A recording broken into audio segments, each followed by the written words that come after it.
नाज़रीन, अदब Avon TV में आप तमाम का खैर मकदम है। हमारी रायचूर की ज़ुबान या फिर दहखानी ज़ुबान में एक मुहावरा काफ़ी मशहूर है कि दही वाली हमेशा अपने दही को मिठा बोलती। और नाज़रीन, मौजूदा असम्बली इंतखाबात में तीनों पार्टियों ने, आज़ाद उम्मीदवारों ने भी हिस्सा लिया और हर एक की अपनी अपनी अलग स्ट्रेटेजी है। इस सिलसिले में अगर कांग्रेस के लोगों को पूछेंगे तो उन्हें उनकी स्ट्रेटेजी सही लगेगी, बीजेपी वालों को अपनी स्ट्रेटेजी सही लगेगी। लेकिन इस सिलसिले में स्ट्रेटेजी क्या होती है और किस तरीके से ये बनाई जाती है और मौजूदा असम्बली इंतखाबात में किस किस्म की स्ट्रेटेजी किस पार्टी ने बनाई थी, इस सिलसिले में जानने के लिए हम एक नॉन पॉलिटिकल शख्सियत का हमने इंतखाब किया जो कि आसिफुद्दीन खाजी हैं और आसिफ ग्रुप के नाम से वो काफ़ी मशहूर हैं और मार्केटिंग भी करते हैं, चाहे वो पॉलिटिकल मार्केटिंग हो या सोशल मार्केटिंग हो या फिर किसी भी इदारे की मार्केटिंग हो। हर किस्म की मार्केटिंग करते हैं और न सिर्फ वो स्ट्रेटेजी को परखने की सलाहियत रखते हैं बल्कि ख़ुद भी एक स्ट्रेटेजी मेकर हैं। लिहाजा आइए उनसे ही जानते हैं। आसिफ साहब, आपका खैर मकदम है। हम आपसे जानना चाहेंगे कि इस असम्बली इंतखाबात में मुख्तलिफ़ पार्टियों की क्या स्ट्रेटेजी रही। अस्सलाम वालेकुम। मेरा नाम आसिफ है। शुक्रिया इरफान भाई और तमाम एवन टीवी के जो व्यूवर्स हैं उनके लिए। पहले तो मैं ये बताता चलूँ, ये जो इलेक्शन हुआ असम्बली का रायचूर में, ये पहली बार बहुत दिनों के बाद ऐसा शानदार इलेक्शन हमारे को देखने मिला। इसका बहुत सारा क्रेडिट जाता है सभी जो उम्मीदवार थे उनको, और ख़ास तौर पर रायचूर का जो एडमिनिस्ट्रेशन था उसके लिए।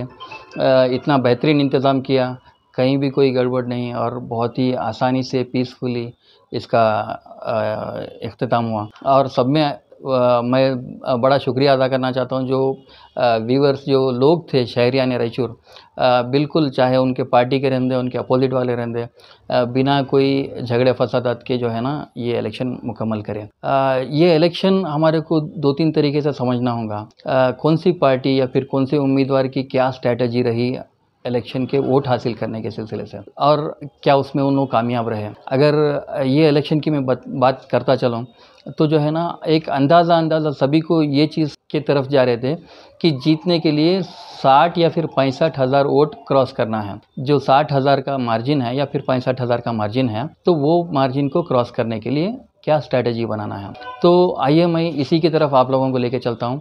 65 हज़ार या फिर 60 हज़ार के मार्जिन की तरफ कांग्रेस का जो स्ट्रैटेजी था, 4 तरफ से उन लोग काम करना शुरू करें। एक था जो उनका एग्जिस्टिंग वोट बेस था, उसको उन लोग कैसा इम्प्रूव करना और कंसोलिडेट करना।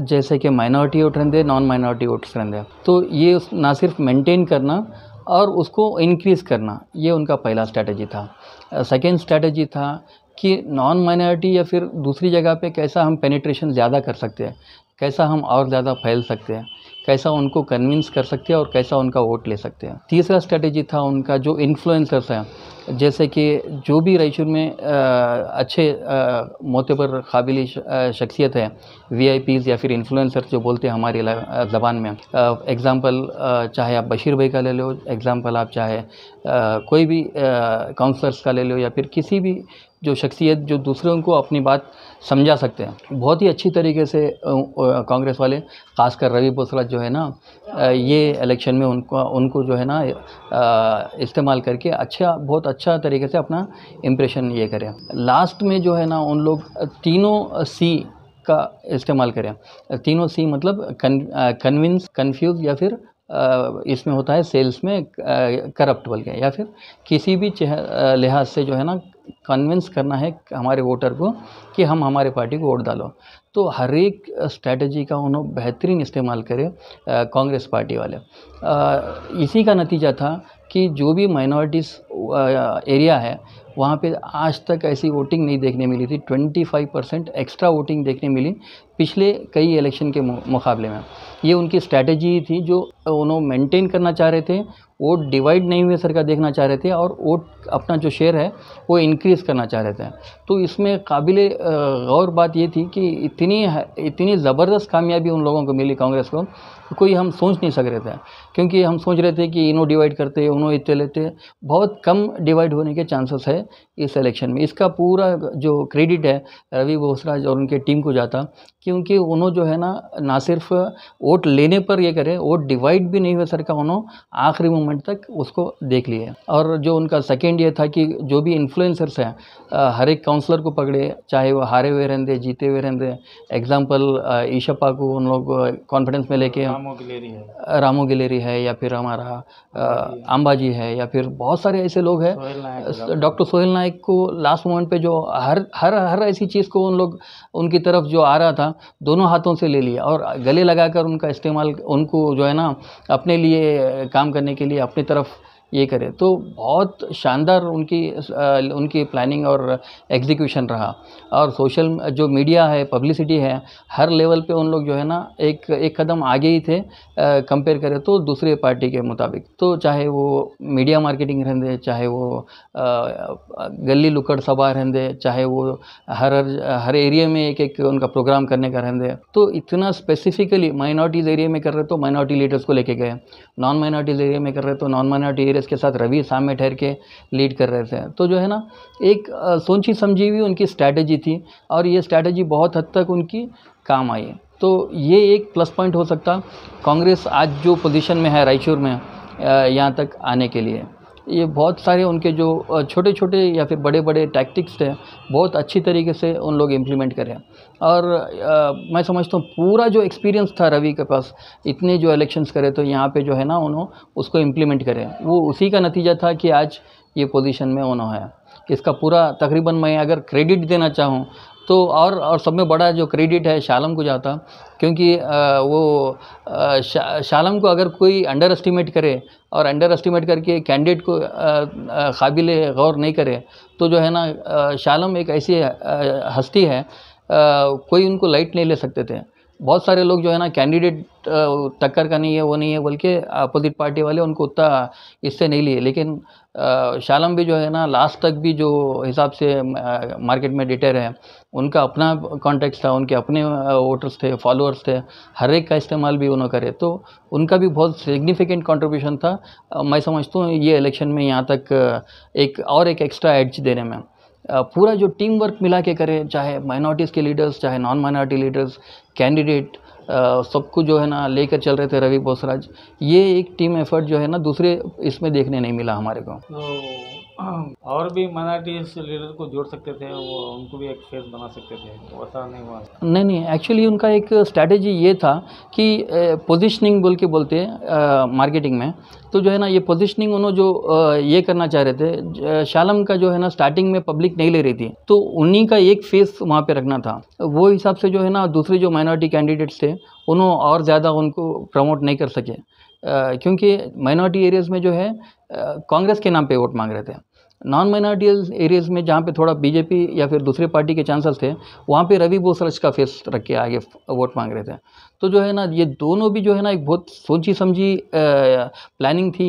इसी का नतीजा है आज जो है बहुत नज़दीक है कांग्रेस जीत के, या फिर हम कुछ बोल नहीं सकते, मतलब ये हासिल मुकाम कांग्रेस को मिला है। क्योंकि अगर दूसरे कोई लीडर को हम रखते और लास्ट मोमेंट पे लीडर पलट जाता तो बोल नहीं सकते थे, क्योंकि शालम जब स्टार्टिंग में आए हैं तो बहुत सारा एक्सेप्टेंस ही नहीं था, पब्लिक ले नहीं रही थी। तो वो टाइम पे भी जो है ना पहले कांग्रेस को पिच किए, नहीं कांग्रेस को जिताना ज़रूरी है बोल के। तो अलग अलग जो फैक्टर्स काम किए हैं उसी का नतीजा है।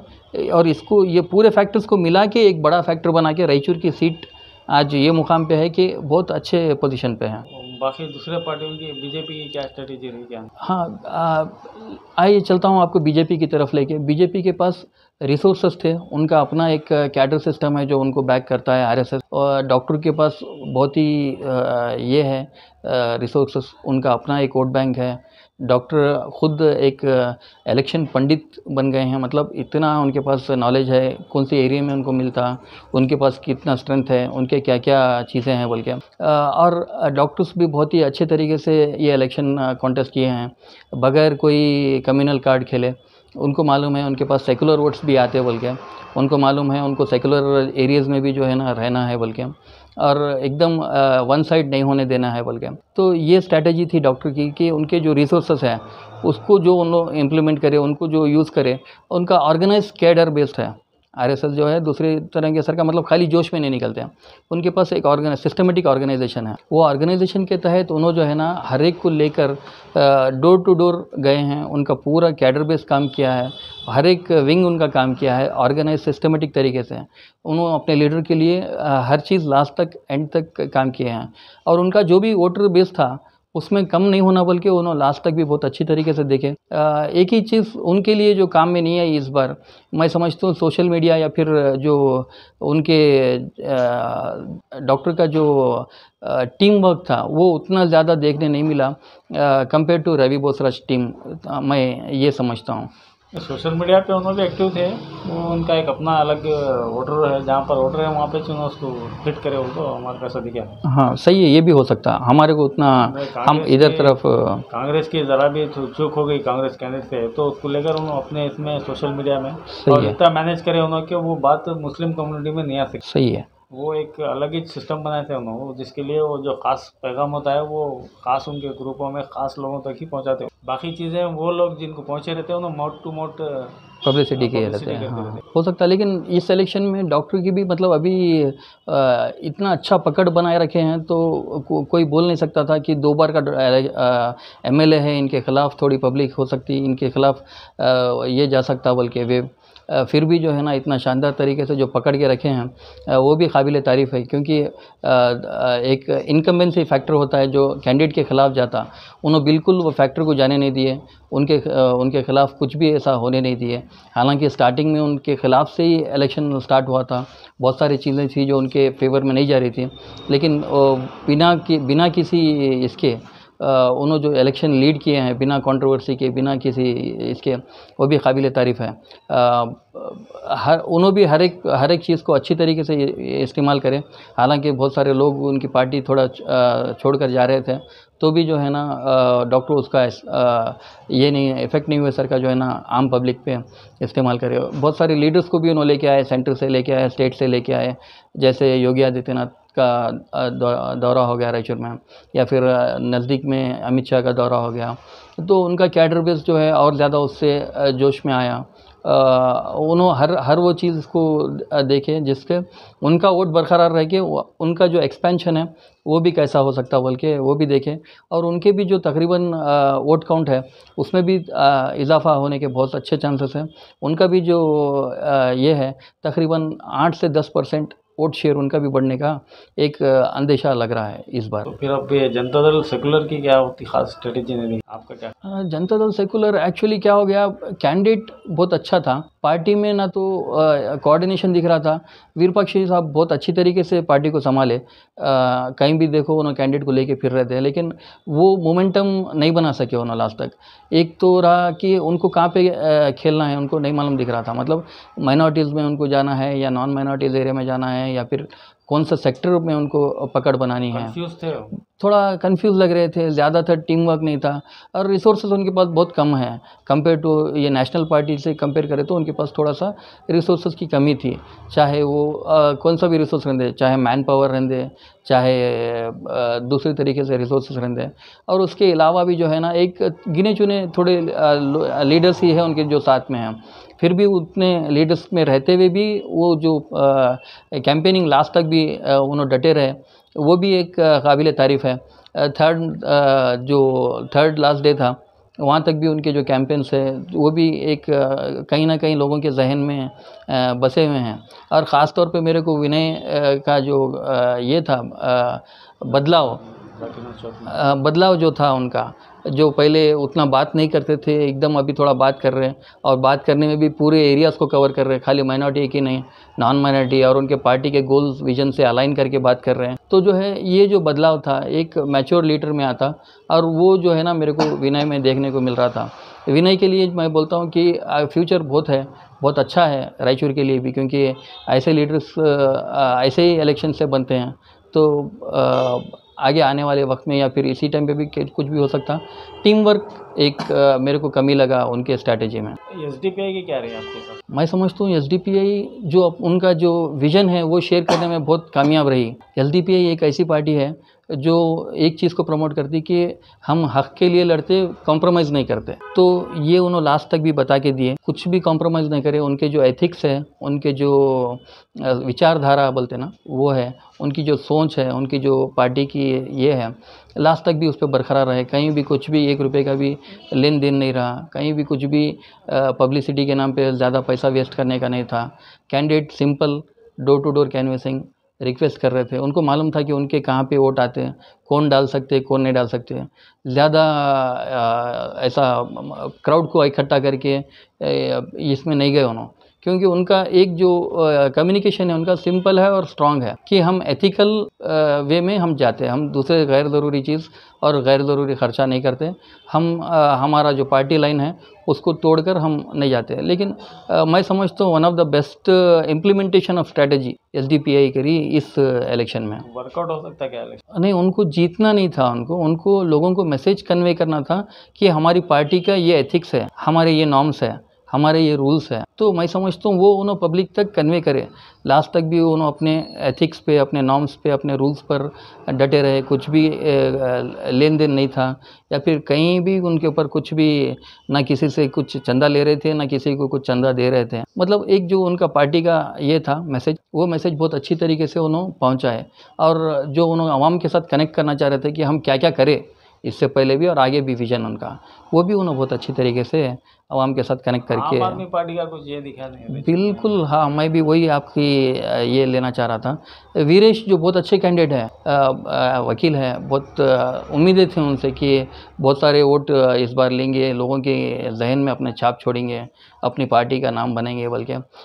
लेकिन अचानक उतना इसमें नहीं दिखे फ्रेम में, मालूम नहीं मेरे को। हालांकि उनके पास एक अच्छी टीम दिख रही थी पहले, वीरेश से पहले जब दूसरे कैंडिडेट भी आ रहे थे तो अच्छी टीम या फिर कुछ चर्चा चल रही थी। लेकिन अचानक आम आदमी पार्टी जो है ना मैदान में दिखी नहीं इस बार। इंडिपेंडेंट का क्या, इंडिपेंडेंट कैंडिडेट जो है मुजीबुद्दीन साहब, उनके बारे में क्या है? मुजीबुद्दीन साहब, मेरे को ऐसा लगता एक बेहतरीन मौका जो मुसलमानों का था इस बार, उसको जो है ना मुजीबुद्दीन साहब बहुत अच्छी तरीके से इस्तेमाल कर ले सकते थे। क्योंकि उनके पास एक ये है, अच्छे दिल वाला है या फिर अच्छा काम करा सो है।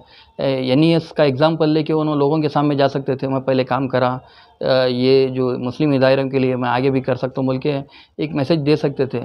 कहीं ना कहीं मेरे को थोड़ा सा कॉन्फिडेंस से ज़्यादा ओवर कॉन्फिडेंस बोलते हैं ना, वो लाइन मेरे को लगी। क्योंकि इतना अच्छा आदमी ऐसी गलतियाँ कैसे कर सकता बोल के। क्योंकि एक जो है ना उनके पास रिसोर्सेज की कमी नहीं थी, लेकिन उसको इस्तेमाल ही नहीं करे उन्होंने रिसोर्सेज। एक टीम वर्क की तरफ उन्होंने नहीं गए, सिंगल आदमी बन के मतलब मैदान में उतरे। जब तक टीम वर्क नहीं रहता तो जो है ना आप इतना बड़ा इलेक्शन 35 वार्ड में जाके इतने सारे बूथ में, उनके बहुत सारे बूथ पे उनके ये तक नहीं थे। तो कहीं ना कहीं पूरा मिसमैच लगा मेरे को। इलेक्शन से 1-2-3 दिन पहले जो मुजीबुद्दीन साहब दिख रहे थे, लास्ट 2-3 दिन में उनका जो है ना बिल्कुल बिखर गए थे।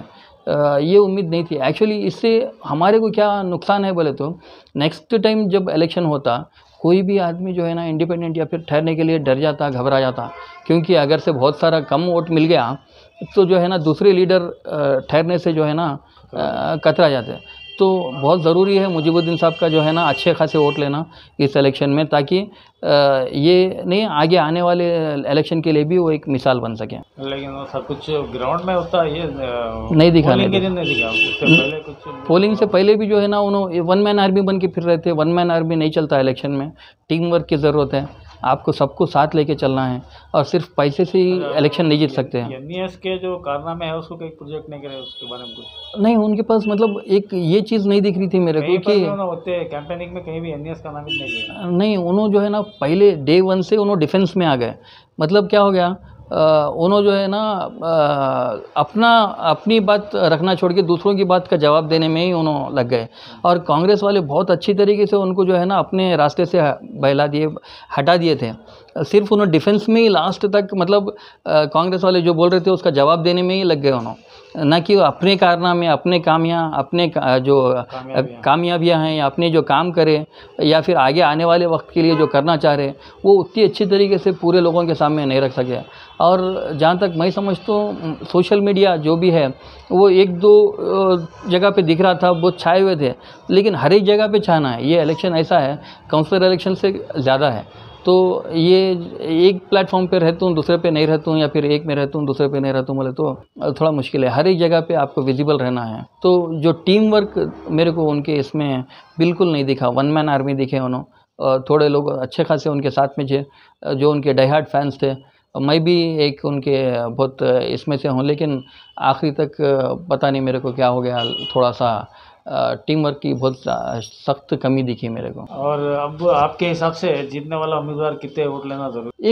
एक जो अंदेशा है कि 1,40,000 से 1,45,000 जो वोट पड़े हैं, अगर हम 15,000 वोट बाहर के निकाल देते हैं, इंडिपेंडेंट और दूसरे पार्टी के, 1,30 अंदाज़ा बच जाते हैं। 65,000 का जो मार्जिन आता है, 65 यानी 65,000 वोट जो क्रॉस कर रहा, चाहे वो कांग्रेस या फिर बीजेपी, तो ये दोनों पार्टी में से कोई एक पार्टी जो है ना 65 के ऊपर ले रहा है, तो वो विनर रहेगा। मेरा जो पर्सनल एक ये ओपिनियन है, 2 से 4,000 या फिर 5,000 का मार्जिन रहेगा अगर से जीतने वाला कैंडिडेट रहा।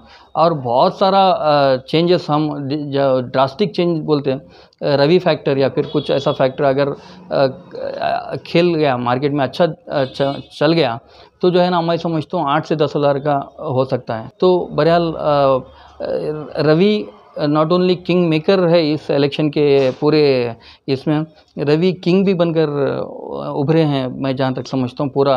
क्योंकि 30-40 हज़ार 45,000 से लेके 60,000 को आना है, तो उतना आसान काम नहीं था।